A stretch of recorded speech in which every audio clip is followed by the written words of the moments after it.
खरं तर मला सकाळी 10:30 वाजता मी निघणार होते हेलिपॅडकडे, म्हणजे विमानतळावरूनच हेलिकॉप्टर टेक ऑफ होणार होतं.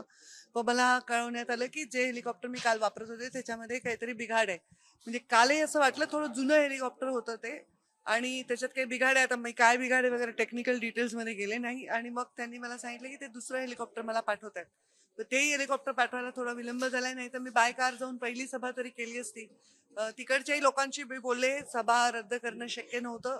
लोक वाट बघायला तयार आहेत, आणि खरंच आहे की आता ही कार्यकर्त्यांची निवडणूक आहे आणि त्यांच्या पाठीशी आम्ही उभं राहायला पाहिजे. त्यांच्या सभा घेऊन त्यांना ऊर्जा दिली पाहिजे, त्यांना ताकद दिली पाहिजे.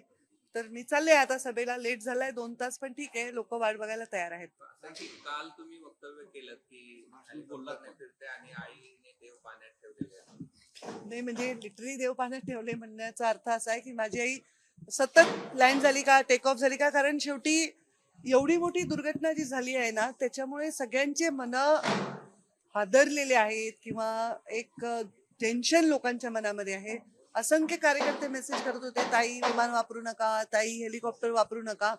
पण आता त्याला पर्याय नाहीये, शेवटी आम्हाला जास्तीत जास्त ठिकाणी पोहोचायचं आहे.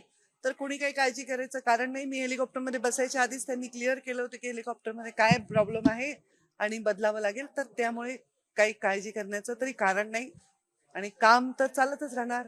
असंही काय चरेवेती चरेवेती आम्हाला काम करत राहावं लागणार. दौरा उशिरा का होईना पण सुरू राहणार. हो, दौरा रद्द नाही होणार. काही झालं तरी दौरा ठीक आहे. कदाचित शेवटच्या 2 सभा रद्द होतील, कारण अंतर खूप आहे. मी पोचू नाही शकणार बायकार देखील. अशी एखादी मोठी घटना घडते त्यावेळेस हेलिकॉप्टर असेल किंवा विमान असेल, लँड करत असताना काळजी वाटते, भीती वाटते, किंवा काही मनात काय असतं? आता काल मी त्यानंतर पहिल्यांदा आले. खरं सांगू का, जेव्हापासून अजितदादांचा अपघात झालाय, निधन झालंय, तेव्हापासून मी क्षणोक्षणी हाच विचार करते की त्या सर्वांवर, जे विमानात होते त्या लोकांना त्यावेळी काय वाटत असेल, त्यांनी किती भयानक ती भीती किंवा यातना किंवा ते भय अनुभवलं असेल. माझा स्वभाव आहे तो जास्त त्या खोलात जाऊन विचार करत होते. फार आमच्या घरात सर्वजण आम्ही खूप व्यथित आहोत, लहानापासून मोठ्यापर्यंत.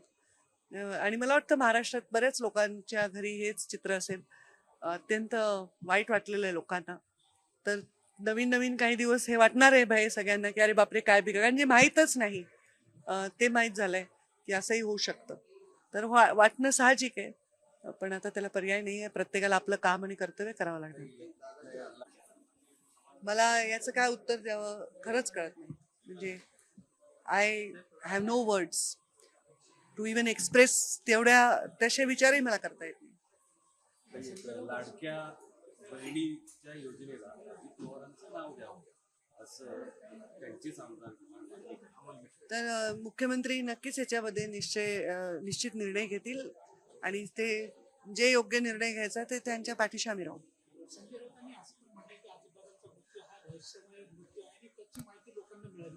आता समजा त्यांनी असं म्हणले तर याच्यावर मी काय म्हणायचं? माझं काय याच्यात औचित्य आहे बोलायचं? मी आतापर्यंत कोणाही व्यक्तीच्या कॉमेंट्सवर कॉमेंट करून मीडियाच्या लाईमलाईटमध्ये येत नाही. मी माझे मुद्दे घेऊन येते, माझे मुद्दे मांडते. मी दुसऱ्यांच्या मुद्द्यांवर बोलतच नाही. हे 20 वर्ष तुम्हाला सवय असली पाहिजे.